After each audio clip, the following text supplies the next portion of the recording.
Assalamualaikum warahmatullahi wabarakatuh. Bismillahirrahmanirrahim. Alhamdulillah. Wassalatu wassalamu ala rasulillah Sayyidina Muhammad ibn Abdullah wa ala alihi wa sahbihi wa man walah, amma ba'du. Sahabat Qalbun Salim rahimakumullah. Bagi seorang anak, dia harus memperhatikan kedua orang tuanya, karena itulah yang diperintahkan oleh Allah Subhanahu wa ta'ala, bahwa kita bagi seorang anak, dia senantiasa harus berbakti kepada kedua orang tua, agar supaya anak tersebut akan mendapatkan keridhaan Allah Subhanahu wa ta'ala. Sahabat Qalbun Salim, kali ini kita akan mengkaji sedikit mengenai berbakti kepada kedua orang tua. Sahabat Qalbun Salim rahimakumullah, setiap diri kita pasti dilahirkan oleh kedua orang tua kita, dilahirkan khususnya oleh ibu kita. Oleh karena itu Allah memerintahkan bagi setiap manusia untuk berbuat ihsan, berbuat baik kepada kedua orang tua. Ihsan adalah satu amalan kebaikan yang ia tidak menginginkan pamrih atau balasan. Oleh karena itu, ihsan itu diibaratkan di dalam ibadah, dia melihat Allah Subhanahu wa ta'ala atau dia dilihat oleh Allah Subhanahu wa ta'ala. Satu kedudukan yang sangat agung di dalam rukun agama. Begitu pula kita berbuat ihsan, dia tidak ingin mengharapkan balasan dari makhluknya, dia ingin mendapatkan balasan langsung dari Allah Subhanahu wa ta'ala. Oleh karena itu Allah memerintahkan kepada setiap manusia, setiap anak, kita pasti pernah menjadi seorang anak, untuk berbakti kepada kedua orang tuanya. Karena ketika kita kecil, orang tua yang mengasuh kita dengan daya upayanya, bahkan dengan nyawa mereka taruhkan ketika melahirkan si jabang bayi. Sahabat Rasulullah SAW pernah ditanya, bagaimana kedudukan bagiku ketika aku menggendong ibuku dalam keadaan bertawaf? Karena ketika itu sahabat Nabi ini melihat ada seseorang yang menggendong ibunya bertawaf, mengelilingi Ka'bah. Maka dikatakan bahwa engkau belum untuk membalas daripada jerih payah ibumu ketika ia melahirkan dirimu. Satu gerangan saja belum bisa membalas daripada sakitnya ibumu ketika melahirkan dirimu. Satu kedudukan yang memang susah untuk dibalas bagi seorang anak, sangat agung, sangat besar daripada apa yang sudah dilakukan upaya orang tua untuk membesarkan anaknya. Maka Rasulullah SAW bersabda, berpesan kepada kita, birru aba'akum tabirukum abna'ukum wa'ifu ta'ifa nisa'ukum. Berbuat baiklah kalian, berbaktilah kalian kepada orang tua kalian, maka anak kalian niscaya akan membalas kebaikannya.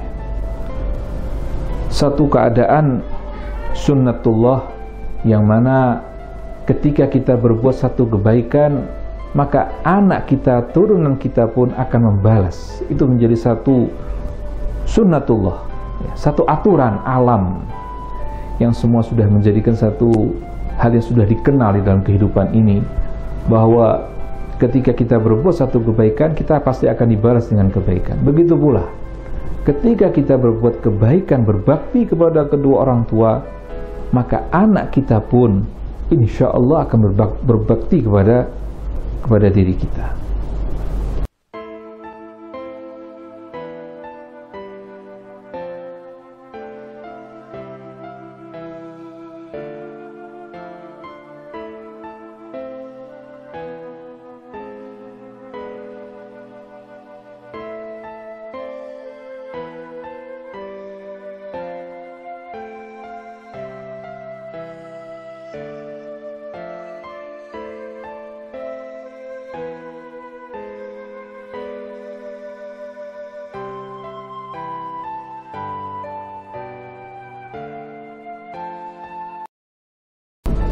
Sahabat Qalbun Salim rahimakumullah, ada satu kisah yang menarik untuk bisa kita ambil ibrah,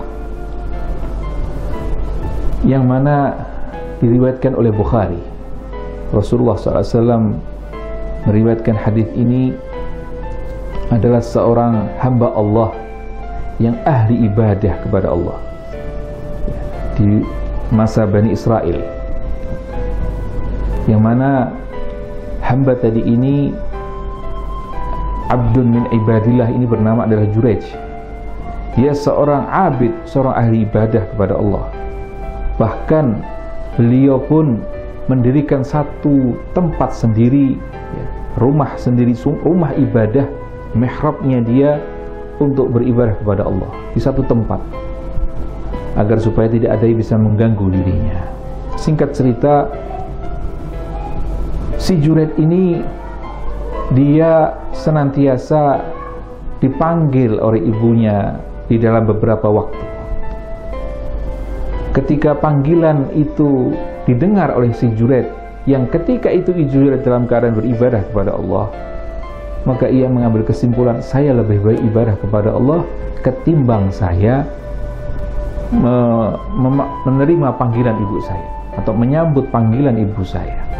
Berkali-kali ibu tadi itu, ibu si Jurayj tadi ini memanggil si Jurayj, Jurayj tidak memperdulikannya. Sahabat Qalbun Salim rahimakumullah, apa yang terjadi? Maka si ibu tadi itu berdoa kepada Allah, ya Allah, jangan engkau matikan si Jurayj sebelum dia menemui seorang perempuan yang berzina. Sahabat Qalbun Salim, subhanallah, si Jurayj seorang ahli ibadah, bahkan dikenal sebagai orang yang waliullah, sangat dekat kepada Allah. Ketika itu si perempuan pezina tadi ini mengganggu si Jurayj di dalam ibadahnya, maka si Jurayj tadi ini tidak tergoyahkan dari sajadahnya, tetap dia beribadah kepada Allah, sangat kuat dia di dalam ibadahnya dia kepada Allah Subhanahu wa ta'ala.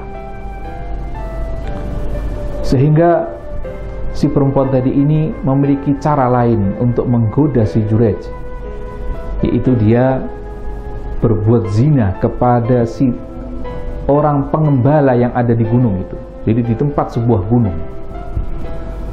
Maka hamillah si pezina tadi ini, perempuan zina tadi ini, dan dia menuduh si Jurayj yang telah menghamili dirinya. Maka raja pemerintahan ketika itu memerintahkan kepada ajudannya, kepada aparatnya untuk menangkap si Jurayj dan merobohkan tempat ibadahnya. Maka ketika itu Jurayj sangat kaget, ya, sangat terkejut melihat keadaan itu, dan dia dinyatakan oleh si raja, apakah engkau tahu wahai Jurayj yang kita lakukan dan merobohkan tempat ibadahmu? Saya tidak tahu wahai raja apa yang terjadi, karena engkau telah berbuat zina dan menghambini si perempuan tadi ini. Dan lihatlah bayi yang ada di pangkuan si perempuan tadi itu. Maka subhanallah, si Jurayj mengatakan, apakah dia menuduh bahwa bayi itu adalah hasil hubungan saya kepada dirinya? Ya, engkau telah menghamili dirinya. Maka si Jurayj tadi ini berbicara kepada bayi yang masih beberapa hari dilahirkan itu, yang pasti mustahil untuk bisa berbicara. Maka dia berbicara, siapa yang menghamili dirimu? Si Jurayj bertanya kepada si bayi tadi itu. Subhanallah, atas izin Allah, bayi tadi itu berbicara, yang ayahku, katanya. Si Jurayj mengatakan, siapa ayahmu wahai bayi? Maka si bayi mengatakan, ayahku adalah si pengembala yang ada di sebelah itu. Subhanallah, apa yang terjadi?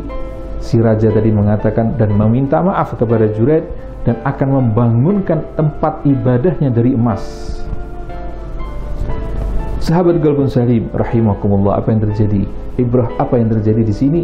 Bahwa seorang yang abid, seorang waliullah, ya, dia harus tetap memperhatikan panggilan seorang ibu.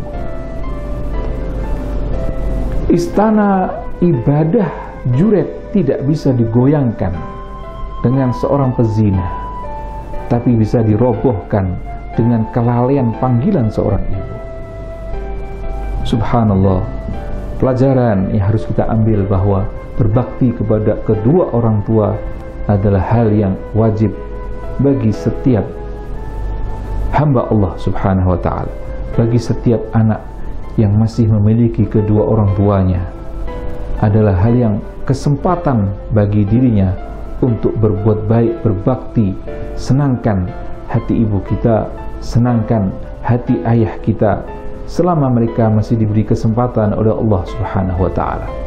Karena mereka mengasuh kita semasa kita kecil adalah penuh dengan kecintaan, mengharapkan ketika kita sakit, harapan orang tua adalah kesembuhan bagi diri kita. Hal beda yang terjadi kebanyakan bagi seorang anak yang melihat jika orang tuanya dalam keadaan sakit adalah bukan kesembuhan, tapi kematian yang diharapkan bagi seorang anak. Sahabat Qalbun Salim rahimakumullah, oleh karena itulah patut kita untuk menjadi anak yang berbakti kepada orang tua. Khususnya pula kita memiliki kedua orang tua yang sudah tua renta, yang sangat membutuhkan pertolongan anaknya. Banyak bagi orang yang mengatakan dia sudah berbakti kepada kedua orang tuanya ketika orang tuanya dalam keadaan masih kuat, tapi dia melalaikan. Dan bahkan banyak orang yang mengeluh anak-anak tersebut melihat kedua orang tuanya yang ketika dalam keadaan dia sudah tua renta. Disitulah semestinya letaknya anak untuk berbakti ketika orang tuanya sudah lanjut usia. Kibara ahaduhuma, Allah mengatakan dalam ayat Al-Quran, ketika kedua orang tuamu dalam keadaan sudah tua renta, waktu itulah tempat engkau untuk berbakti kepada kedua orang tua. Dan di situ memang ujian sangat berat bagi anak untuk berbakti kepada kedua orang tua, karena si ayah atau si ibu tadi itu dia pasti akan terus menerus meminta kepada anaknya untuk disuapi makan, atau minta untuk semua dilayani dalam kehidupannya dia. Ujian bagi anak untuk berbakti kepada orang tua, dan balasannya adalah surga Allah Subhanahu wa ta'ala. Bahkan sahabat Rasulullah Abdullah bin Mas'ud mengatakan kepada Rasulullah SAW, bertanya kepada Rasulullah, ayyul a'mal, amal apa yang paling afdal ya Rasulullah? Maka Rasulullah mengatakan as-salatu fi waqtiha, salat di waktunya. Thumma man, kemudian apa ya Rasulullah? Amalan apa? Thumma ayu a'mal afdal ya Rasulullah? Maka Rasulullah mengatakan birrul walidain, berbaktilah engkau kepada kedua orang tuamu. Kemudian bertanya lagi, amal apa lagi yang lebih afdal daripada itu? Setelah itu amalan apa lagi ya Rasulullah? Maka jihad fisabilillah. Para ulama mengatakan kedudukan jihad fisabilillah itu diletakkan setelah dia berbakti kepada kedua orang tua. Satu kedudukan yang sangat agung, jihad fisabilillah. Tiada tempat balasan surganya Allah Subhanahu wa ta'ala, tapi ada satu amalan yang di atasnya dia adalah berbakti kepada kedua orang tua, menunjukkan bahwa berbakti kepada kedua orang tua adalah satu amalan yang juga melampaui jihad fisabilillah. Banyak cerita-cerita para sahabat yang masih muda, dia minta untuk terjun di dalam medan peperangan jihad fisabilillah. Maka Rasulullah mengatakan, apakah engkau memiliki ibumu? Maka iya, saya memiliki ibu wahai Rasulullah. Maka engkau berjihadlah kepada ibumu untuk berbakti kepada kedua orang tuamu. Senangkanlah hati ibumu, maka engkau dihitung jihad fisabilillah.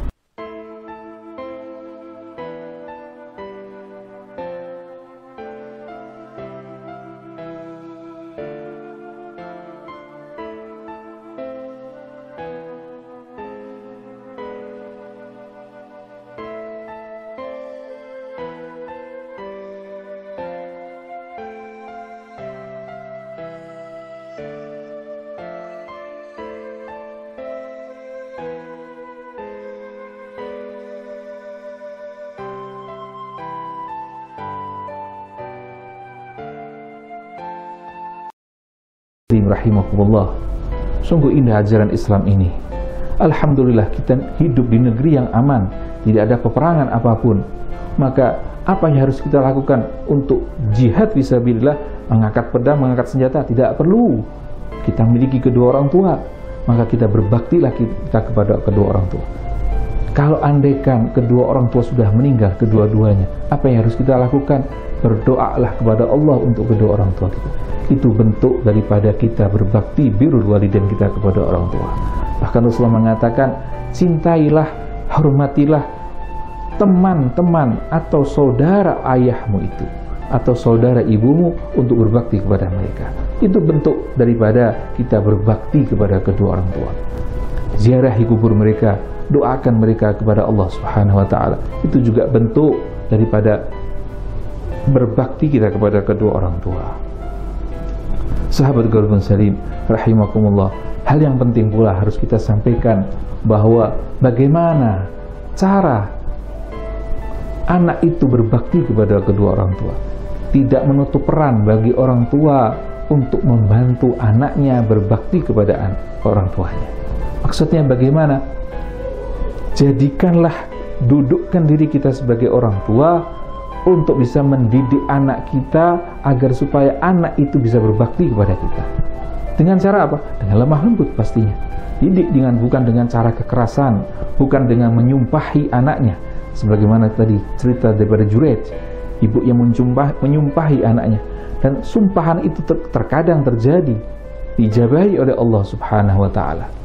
Tetapi yang terjadi sekarang ini, orang tua banyak sekali yang melihat anaknya yang tidak sesuai keinginannya, dia sumpahi anaknya dengan satu sumpahan yang buruk kepada anaknya, dan ketika terjadi dia baru menyesali apa yang terjadi kepada anaknya.